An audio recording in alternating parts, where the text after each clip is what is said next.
আমি জিল্লুর রহমান, আমি family হেলথে job করি। আমার কোশ্চেনটা ছিল, আমি শুনেছি যে এইচআইভি যারা এফেক্টেড বা এইচআইভিতে যারা আক্রান্ত তারা নাকি আসলে খারাপ লোক। আসলে কি তারা খারাপ লোক? না, এই কোনো রোগে কাউকে আক্রমণ করলে এই রোগে আক্রমণ করেছে বলে কেউ খারাপ হয়ে যাবে, এটি সত্য নয়। মানে এই রোগে খারাপ লোকও আক্রান্ত হতে পারে, ভালো লোকও আক্রান্ত হতে পারে। সুতরাং অন্যান্য রোগে যেমন ভালো লোকও আক্রান্ত হতে পারে, খারাপ রোগও আক্রান্ত হতে পারে, এই রোগেও ঠিক এইভাবে। এটা তো একটা ভাইরাস, এইচআইভি।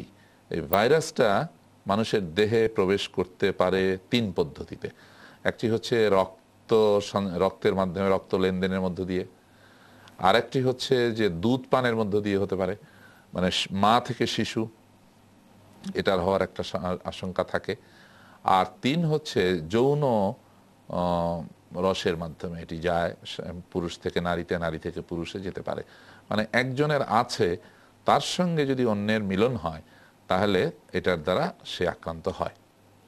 এই তিনটি ছাড়া আর কোনো পদ্ধতিতেই এই এইচআইভি ভাইরাস মানুষের দেহ, এক দেহ থেকে আরেক দেহতে যেতে পারে না। এক। দুই হচ্ছে যে কোনো একজন ইনোসেন্ট মানুষ, খুবই ভালো মানুষ, তিনি হসপিটালে গিয়েছেন, তার রক্তের প্রয়োজন হয়েছে, হসপিটাল থেকে তাকে রক্ত দেওয়া হয়েছে, কিন্তু নির্বিচারে দেওয়া হয়েছে, যথেষ্ট সতর্কতা অবলম্বন করা হয়নি, অথবা অপরীক্ষিত রক্ত দেওয়া হয়েছে, ফলে সেই রক্তের ভিতরে ইনসিডেন্টালি ভাইরাস ছিল, সেই ভাইরাস এই ভালো মানুষের দেহেও চলে আসতে পারে। সুতরাং এখানে আমি অবভিয়াসলি বলতে পারি না। আবার এমনও হতে পারে যে এই লোকটি যখন তার স্ত্রীর সঙ্গে মেলামেশা করলেন, তিনিও ইনোসেন্টলি পেয়েছেন, আবার তিনি যখন তার স্ত্রীর সাথে আননোয়িংলি মেলামেশা করলেন, তিনিও কিন্তু তার স্ত্রীও অ্যাফেক্টেড হয়ে যাবে। তাহলে দেখুন, এখানে কেউই কিন্তু খারাপ নয়। এখানে কোনো অন্যায় পদ্ধতি, অন্যায় পন্থা অবলম্বন করার কারণে এরা দুজনের কেউই আক্রান্ত হলেন না। তাহলে আমরা কি করে বলবো এখন কে যে কোনো অবৈধ যৌন সম্পর্ক কারোর সাথে করার মাধ্যমে পেয়েছেন, সেটা আমরা তো বলতে পারছি না। ইয়েস, এটা একটা সত্যি কথা যে স্বামী স্ত্রীর বাইরে যদি মানুষ, যে সেক্স আউটসাইড ম্যারেজ যেটাকে বলা হয়, এটা যদি কেউ করে তাহলে তার দ্বারা আক্রান্ত হওয়ার আশঙ্কা বেশি থাকে, এটা ঠিক। কিন্তু কে যে হয়েছে, কে যে কিভাবে হয়েছে, তা তো আমরা জানি না। আর সন্দেহ করা মহাপাপ।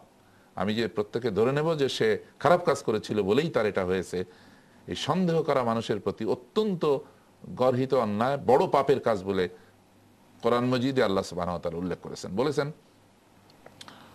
যে আইয়ুহিব্বু আহাদুকুম আন ইয়াকুলা লাহমা আখিহি মাইতান ফাকারিহতুমুহু, তোমাদের কেউ কি পছন্দ করবে যে তোমরা আপন মৃত ভাইয়ের গোশত খাবে? তোমরা তা অপছন্দ করো। তাহলে মৃত ভাইয়ের গোশত খাওয়ার সঙ্গে এটাকে তুলনা করা হয়েছে, কত বড় ধিক্কার দেওয়া হয়েছে, বা এই জিনিসটি কত ঘৃণার জিনিস সেটি বোঝানোর জন্য বলা হয়েছে।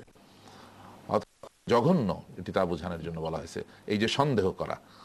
এবং ইয়াকুমুজ জান্না, আল্লাহ নবী সাল্লাল্লাহু আলাইহি ওয়াসাল্লাম বলেছেন যে খবরদার, খবরদার, তোমরা খারাপ ধারণা করার থেকে বিরত থাকো। এবং কোরআন মাজিদে আরো বলা হয়েছে ইন্না বা'দা যন্নে ইসমুন, কোন কোন ধারণা মহাপাপ, বড় পাপ। তো সুতরাং ধারণা করার থেকে বিরত থাকতে বলা হয়েছে। সুতরাং কেউ যখন, আর এটা হলো দুই। তিন হলো যে যে কোনো রোগীর এটা অধিকার যে তিনি সেবা পাবেন, সহানুভূতি পাবেন, চিকিৎসা পাবেন, এটা অধিকার অন্যদের কাছে তার। সুতরাং তিনি কিভাবে আক্রান্ত হয়েছেন, কোনো অন্যায় করেছিলেন কিনা, রুগী তিনি রুগী, তিনি অপরাধী না নিরপরাধ, এটি কোনো বিবেচনার বিষয় না। রুগীকে রুগী মনে করেই তার সেবা করলে আল্লাহ তাআলা খুশি হন, আর রুগীকে অবহেলা করলে আল্লাহ নারাজ হন। সুতরাং কোনো বিচারেই আমরা এইচআইভি আক্রান্ত কোনো ব্যক্তিকে ঘৃণা করতে পারি না, অথবা সন্দেহ করে তার থেকে আমরা দূরে থাকতে পারি না, অথবা সমাজে তাকে ঘৃণার পাত্র হিসেবে দাঁড় করাবার চেষ্টা করতে পারি না।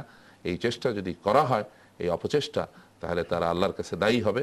এবং বরং এদের প্রতি সহানুভূতি, হাত বাড়িয়ে দেওয়া, এবং এদের